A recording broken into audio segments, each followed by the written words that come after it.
50 million years ago, two continents collided with unstoppable force. India slammed into Asia, changing the planet forever. From that impact rose the Himalayas, the world's highest peaks. In this thin air, Nepal was born, a nation unlike any other.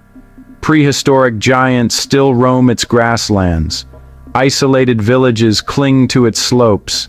And above it all, the highest point on Earth touches the edge of space. 8 giants rise within Nepal's borders. Of the world's 10 tallest peaks, 8 call this place home. A wall of stone and ice intercepts the monsoons, gives birth to 3 of Asia's great rivers, and shapes weather patterns across half the planet. Everest Base Camp sits at 17,600 feet higher than most mountains will ever reach. Yet this is only the beginning. Colorful tents scatter across the glacier like prayer flags, a temporary city where climbers spend weeks preparing their bodies and minds for what lies above. The ascent begins in landscapes that feel, honestly, borrowed from another world. Ice blocks larger than houses crack and tumble without warning. Aluminum ladders flex over bottomless crevasses. The Khumbu icefall shifts beneath each step, a maze that never stays the same. Higher up, the Lhotse face rises like a wall of blue ice, so steep that one slip means 4,000 feet of falling. There is no forgiveness here. At 29,032 feet, something changes. The earth curves below, the sky deepens to black blue, and you know every breath feels borrowed from eternity. The summit offers what words cannot hold. Most stay only minutes before the mountain demands their descent. Yet in those moments, they stand where the planet ends and the universe begins. But it is not all triumph. Along this route lies Rainbow Valley, marked not by beauty, but by the bright gear of those who never returned. The mountain keeps what it claims. The statistics are sobering, 1 life lost for every 100 who reach the top. At Thukla Pass, stone cairns stand in silent rows, each marking a climber who never returned from the peaks above. As if the climbs themselves are not treacherous enough, more dangers wait around every corner. In the high peaks, avalanches reshape the landscape without warning. Tons of snow and ice thunder down valleys with the force to erase everything in their path. Even reaching these mountains is a gamble.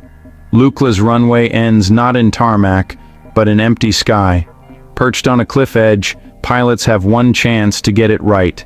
The strip tilts upward at an impossible angle. There is no room for error. Yet this carved gateway serves as the only entrance to the world's tallest places. When darkness falls, the mountains reveal their gentler face. The night sky shows what cities hide.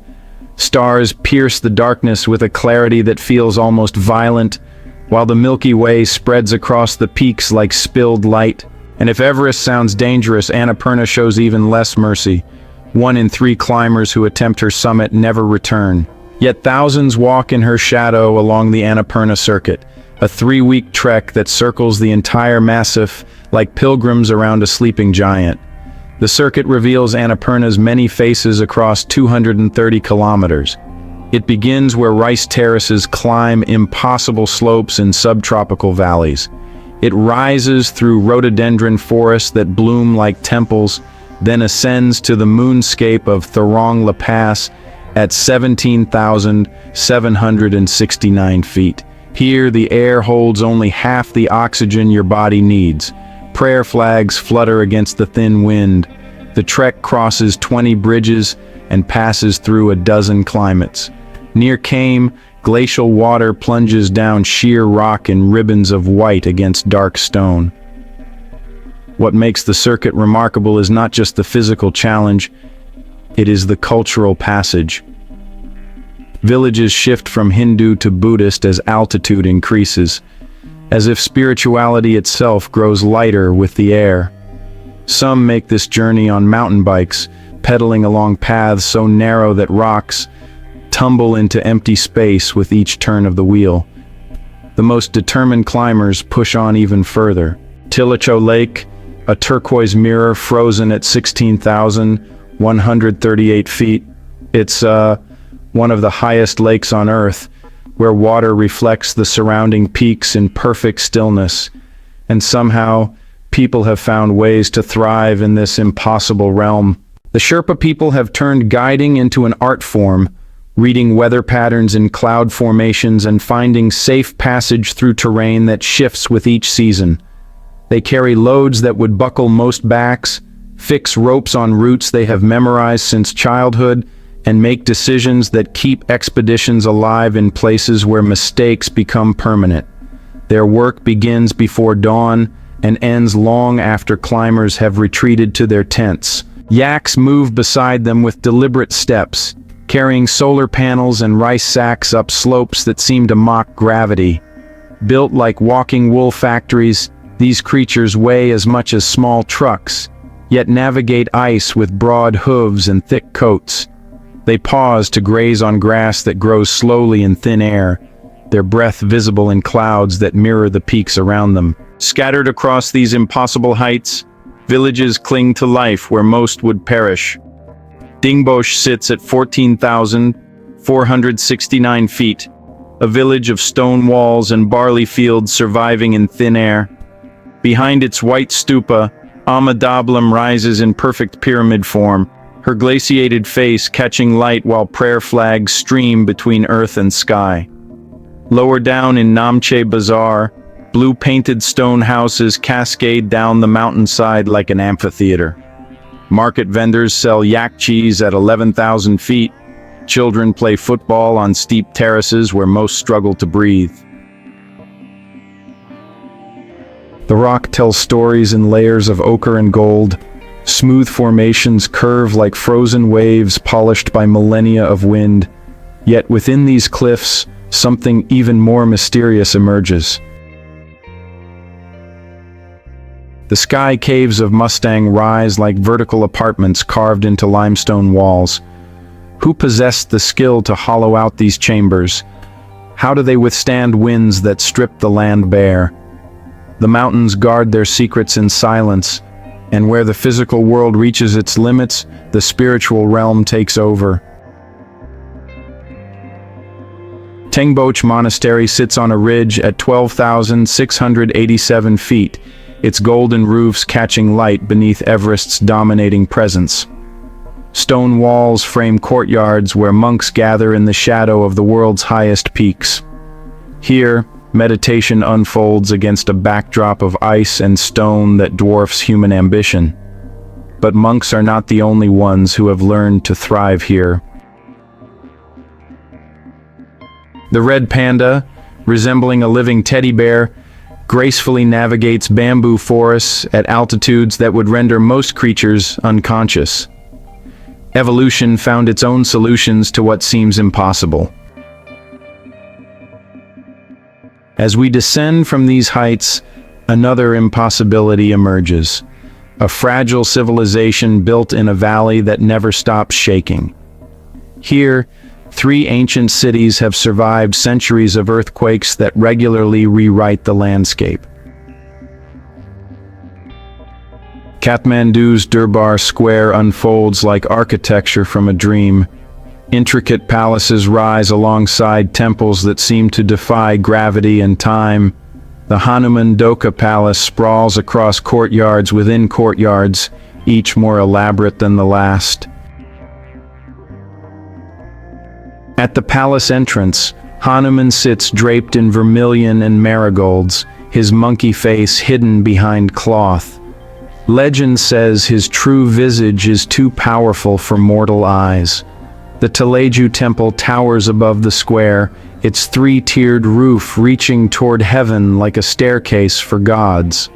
Stone lions crouch in eternal vigilance, manes flowing and eyes alert. The Kalabhairava head emerges from a wall like a nightmare given form.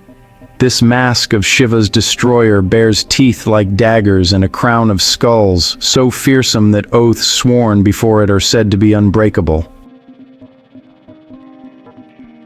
Wandering through the temple complexes, figures in saffron robes sit in meditation beneath ancient eaves, Sadhus who have renounced everything the modern world offers in exchange for something it cannot provide. Their bodies are smeared with sacred ash, hair twisted into locks untouched by scissors for decades. They represent humanity's oldest experiment in letting go. Some have walked here from India. Others were born in these very streets.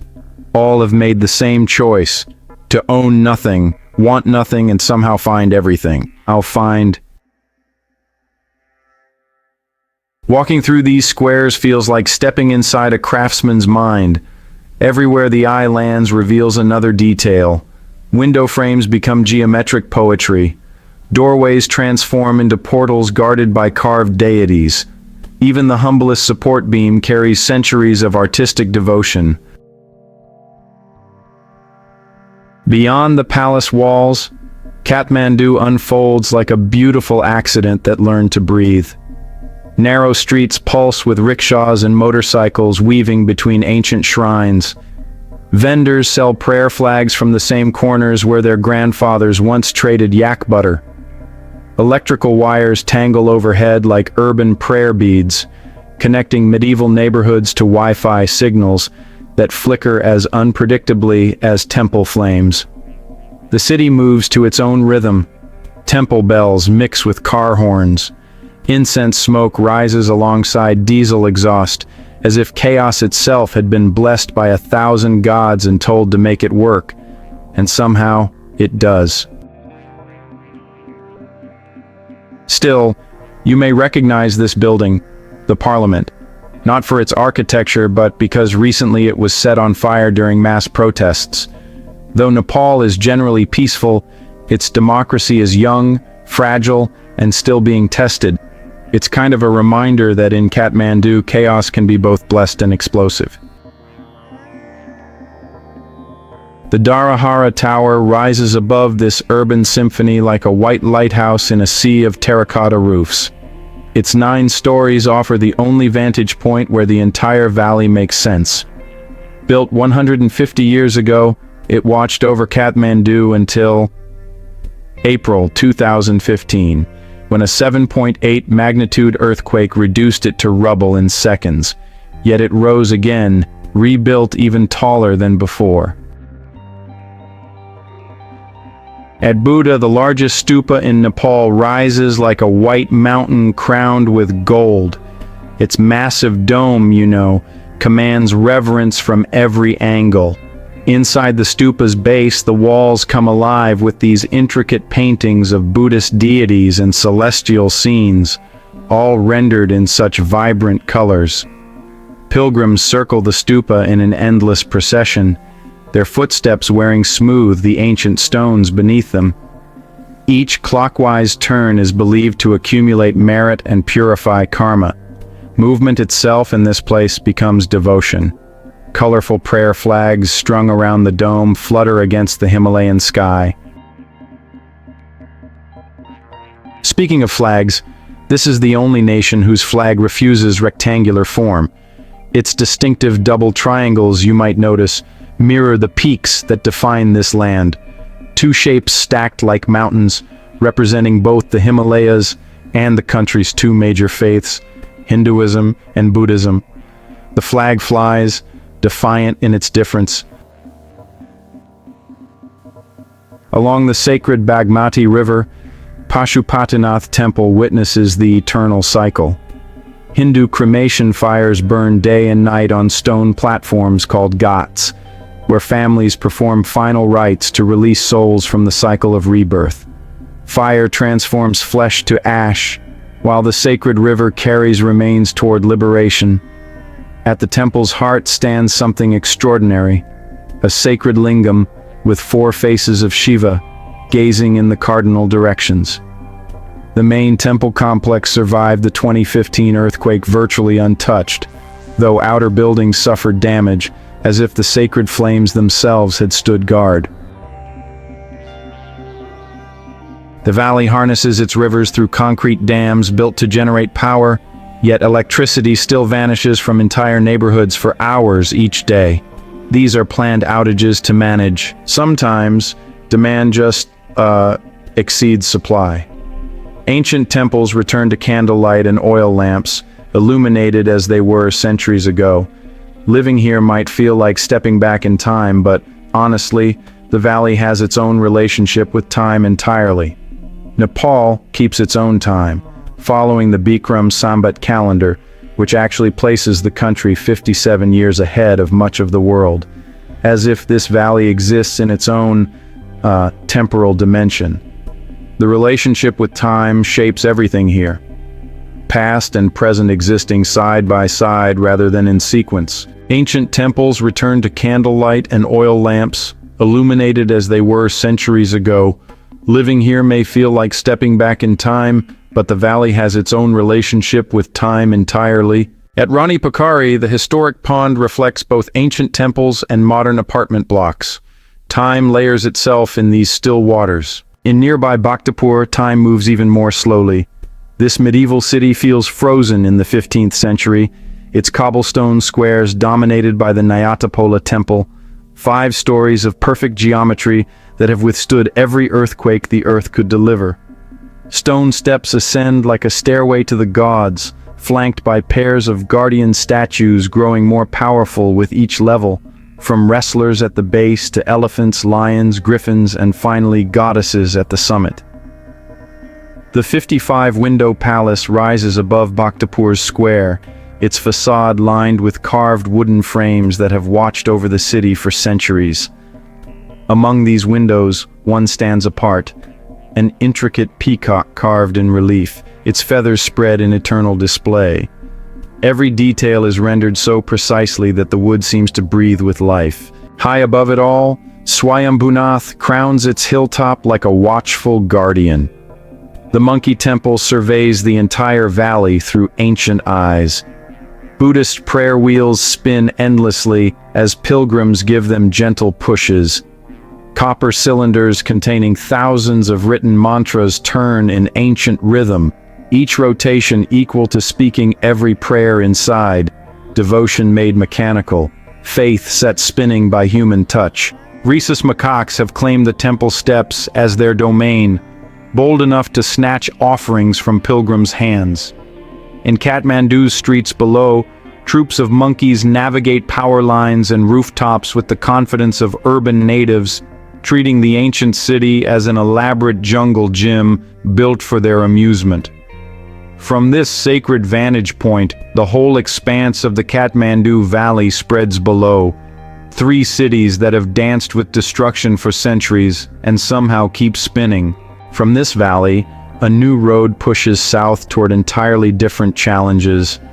The Kathmandu-Terai Expressway cuts through formidable terrain, with construction crews blasting 71 kilometers of highway through mountains that have kept these two worlds apart for centuries. Nearly a quarter of this route disappears into tunnels and bridges, engineers boring through rock and spanning valleys. When complete, this concrete lifeline will transform a journey that once took all day into just over an hour. The road leads to something unexpected, where the Himalayas surrender to the vast plains of the Indian subcontinent. Steaming jungles and endless rice paddies stretch toward the horizon. Home to some of the planet's most endangered creatures, Chitwan National Park pulses with life that was nearly lost. Just decades ago, Nepal's one-horned rhinoceros had been hunted almost to extinction, their numbers dwindling to barely double digits. Today, over 600 of these prehistoric giants lumber through the grasslands like living tanks. Their single horn, once worth more than gold to poachers, now draws those who come to witness recovery. Just decades ago, Nepal's one-horned rhinoceros had been hunted almost to extinction, their numbers dwindling to barely double digits. Today, over 600 of these prehistoric giants lumber through the grasslands like living tanks. Their single horn, once worth more than gold to poachers, now draws those who come to witness recovery. Here, nature's performers take the stage. The iridescent Himalayan monal flashes rainbow plumage like a living jewel. Painted storks wade through wetlands on pink and black stilts. Peacocks unfurl their tail feathers in displays that seem beyond reality. Even more remarkable are the Royal Bengal tigers prowling these forests. Chitwan holds one of the highest densities of these predators anywhere on Earth. Their striped shadows move through tall grass with deadly grace. British colonial hunters once staged elaborate expeditions to eliminate these so-called man-eaters. Now visitors come armed with cameras instead of guns. At the Kasaragarial breeding centers house hundreds of baby crocodiles basking in concrete pens like miniature dragons, their needle-thin snouts perfectly designed for catching fish. These ancient reptiles, unchanged since the age of dinosaurs, nearly vanished from Nepal's rivers until scientists intervened. Now, they are being bred and released back into the wild. Yet this conservation success comes at a cost. Villages surrounding the park live in constant tension as rhinos and elephants regularly raid their crops, destroying livelihoods and sometimes, even killing those who try to defend their fields. Progress here means learning to coexist with creatures powerful enough to crush a human without even noticing. The elephants themselves have become both protectors and problems. Safari tourists still ride them through the grasslands to spot rhinos, though questions about animal welfare, honestly, cast shadows over the practice. In Nepal, killing a cow carries a 12-year prison sentence. These sacred animals are protected by law as much as by tradition, but this protection does not extend to all creatures. At Vulture Circle, nature takes its course, as these birds perform their ancient role as the cleanup crew of the plains. Across the landscape, golden rice paddies stretch to the horizon like a vast patchwork quilt. During harvest season, the fields come alive with farmers wielding sickles in rhythms passed down through countless generations. It is in this land of ancient rhythms that something monumental happened over 2,500 years ago. Buddha's birthplace reveals itself not as a single temple, but as an entire sacred landscape. Pilgrimage has transformed these fertile plains into a living map of Buddhist devotion. In Lumbini, countries from across the world have built monuments to the man who changed everything by choosing compassion over conquest. At the heart of it all stands the Maya Devi temple, marking the exact spot where Queen Maya Devi gave birth to the child who would become the Buddha. Archaeologists have peeled back layers of history beneath the temple floor, uncovering ruins that stretch back to the 6th century BCE, each generation building upon the devotion of those before. Beside the temple, Emperor Ashoka's 2,200-year-old sandstone pillar bears inscriptions still perfectly legible today. Here, Buddha was born. Rising above the sacred grove, the World Peace Stupa gleams white against the endless sky, its golden spire catching the light like a beacon visible for miles. Built by Japanese monks, it represents Buddhism's ultimate message, that peace begins within and radiates outward. Nearby, the eternal peace flame flickers day and night, tended by monks who keep it burning through every season. The surrounding landscape becomes a pilgrimage through Buddhist civilization itself. Different countries, different traditions, one shared devotion. The Myanmar temple rises in golden tiers, its spires reaching skyward in the distinctive style of ancient Bagan. The Sri Lankan monastery reflects the Theravada tradition with elegant simplicity, while the Thai complex offers geometric perfection in every carved detail. The Cambodian temple, inspired by Angkor architecture, recreates the glory of the Khmer Empire, where Buddhism and Hinduism once danced together in stone. The Vietnamese pagoda tells its own story of faith surviving war and revolution, its red columns and peaceful gardens bearing witness to Buddhism's resilience. East Asian traditions find their expression here as well, from the intricate woodwork and painted dragons of Chinese monasteries to the austere meditation halls of Japanese temples, where clean lines and open spaces quiet the mind. Each monument represents a different cultural interpretation of the Buddha's teachings, carried across mountains and seas by devoted pilgrims.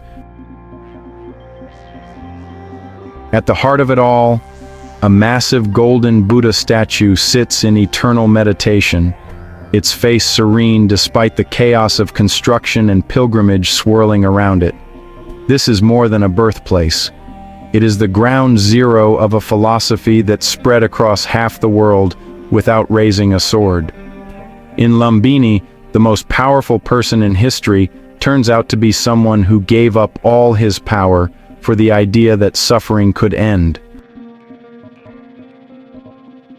From these plains where philosophy was born, the journey leads upward into Nepal's middle realm. Between the death zones above and the fertile lands below lie the mid-hills, where traditional Nepal takes root. In places like Gandruk, stone houses cascade down mountainsides in perfect harmony. Their slate roofs catch the morning light, while prayer flags flutter between them like colorful conversations with the wind. Farmers tend terrace fields that step up the hillsides in green geometry, each level a testament to generations who refuse to let steep terrain defeat their need to grow rice. Rope bridges span deep chasms, their wooden planks and twisted cables the only connection between isolated communities. Walking across them feels like a leap of faith, the bridge swaying with each step while rivers thunder far below. Yet for locals, these bridges are simply roads to work, to market, and to family.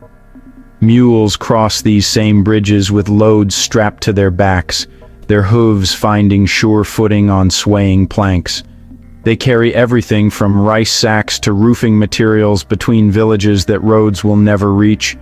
These sure-footed animals form the backbone of mountain commerce, delivering medicine to remote clinics and hauling construction supplies up trails too narrow for vehicles. Without them, entire communities would remain cut off from the world below. Pokhara has transformed from a sleepy lakeside town into Nepal's adventure capital, where the ancient art of survival has become the modern thrill of sport. Paragliders launch from mountainsides like colorful birds riding thermals high above Phua Lake, while the Annapurna Range provides a breathtaking backdrop. Hot air balloons drift over the valley at dawn, their passengers floating in silent wonder above landscapes that shift from medieval terraces to modern cafes. From towering platforms, bungee jumpers leap toward the same waters that have mirrored mountains for millennia, their screams echoing off cliffs where only eagles once called. On the lake's calm surface, wooden boats carry passengers between shoreline temples and floating gardens where lotus blooms mark the changing seasons. On the hills above the lake, another landmark commands attention. From Pumdakot's ridge, a towering statue of Shiva gazes over the valley, his presence both blessing and reminder. In Pokhara, tradition and adventure coexist seamlessly. In the Dhaka district, Shillong's rolling green hills stretch in gentle waves, which is honestly pretty unusual for Nepal's dramatic terrain. From this pastoral landscape, one of the most incredible sights on Earth unfolds. The highest mountains rising like a wall of ice and stone beyond deceptively gentle slopes. Yet the true wonder of these hills lies not just in their scenery, but in their people. Dozens of ethnic groups speaking over 120 languages have built their lives here. Hindu temples and Buddhist monasteries share mountain paths, and neighbors of different traditions tend the same terraces. In a world so often divided, Nepal shows how diversity itself can become a form of strength. It was here, in the ridgetop town of Gorkha, that Nepal's unification began. From this fortress emerged the dynasty that forged the nation, and with it, the legendary Gurkha soldiers whose reputation for courage spread across continents. Yet Nepal's endurance has never come only from warriors. It has come from communities who refuse to be divided, from villages that endure together in landscapes that test every step. Nepal remains the oldest country in South Asia, never having fallen under foreign occupation, and yet, for all its ancient strength, it is still a fragile young democracy, a nation learning to stand on its own in the shadow of giants. Though Nepal today wrestles with its growing pains, these struggles are just another layer of the same story, a nation that survives, adapts, and endures in the most impossible of places. But Nepal is not the only place where humans defy the impossible. Around the world, people have built homes where life was never meant to survive.